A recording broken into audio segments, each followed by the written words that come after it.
Good evening and welcome to Sancta News. Canon Tom White has received Queen's Counsel opinion on the current restrictions imposed by the Scottish Government on places of worship, which has effectively stopped Catholics from receiving Mass and the sacraments. Aidan O'Neill QC has offered the opinion that the law has been breached on the right to freedom of worship and family life. In an exclusive interview, we spoke to Canon Tom earlier, who updated us on the situation. This initiative is a personal initiative.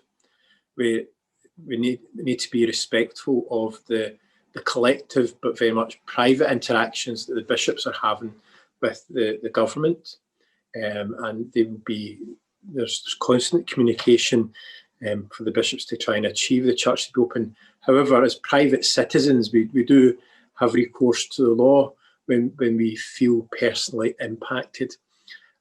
I see judicial review as, in some ways, an act of service. We're using the legal protocols to look at the laws and are they best serving the people? And my feeling is that they're not being served.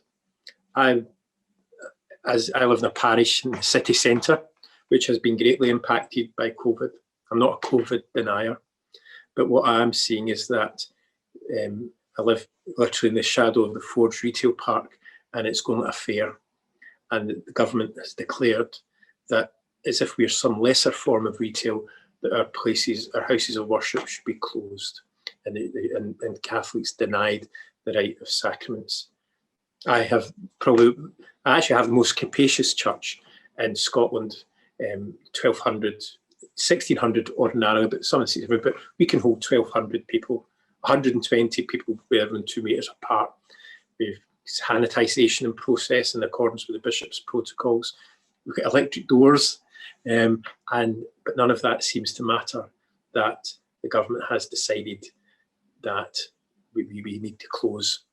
On top of that is the arbitrary attitude that the government's taken, that there's, regardless of your capacity of your church, we've plucked these numbers out of the air of 20 of funerals, 5 at weddings. And the fact is that, yes, COVID is damaging and impacting people's health and sadly taking lives, but actually lockdown is severely impacting people's mental health and indeed the cohesion of the community. And therefore we need to begin to draw some balance. There are people that are frightened of COVID, and I'm not calling for them to be back at Mass. People need to take the right measures, but there are people in desperate need of the sacraments, desperate need to be nourished in person with the Word of God, and our places of worship need to be open again. For us as Catholics, we have a profound sense that the church is what we call Domus Dei Porta Coeli, the house of God and the gate of heaven, and sacrament. And the Catholics want to be in the presence of the Blessed Sacrament. They want to receive the Eucharist, want to receive the Lord. And the current government's attitude is that we're actually physical beings. We need retail, but we don't need religion. And that's what we need to push back against and say that we as Christians believe that man is not simply corporal, but he's a spiritual being, and we are spiritual people and we have spiritual needs. And that's what this initiative is about. It's a Just Giving page, and it's called Freedom for Faith.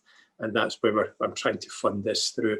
I have to be realistic. I don't know how far we'll achieve, but actually we need to be careful that we don't let the principle that we live in a society that needs freedom of religion to slip.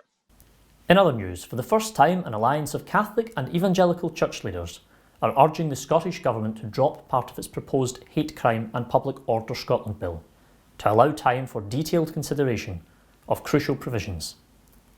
The bill, which would potentially criminalise any criticism of transgender ideology, has been criticised by the Catholic Church, the Free Church of Scotland and the Evangelical Alliance. Supporting an open and honest debate, the letter ends with an assertion that a right to claim that binary sex does not exist or is fluid must be matched with a right to disagree with that opinion, and protection from prosecution for holding it. The letter can be viewed in full at rcpolitics.org. And finally, the oldest living woman in Europe, Sister André, born Lucille Randon, has beaten COVID on the eve of her 117th birthday. She tested positive for the disease on January the 16th, but did not have any symptoms. the world's second oldest living person, explained that she wasn't frightened because she wasn't scared to die, and that she'd be happy to see her family again after death.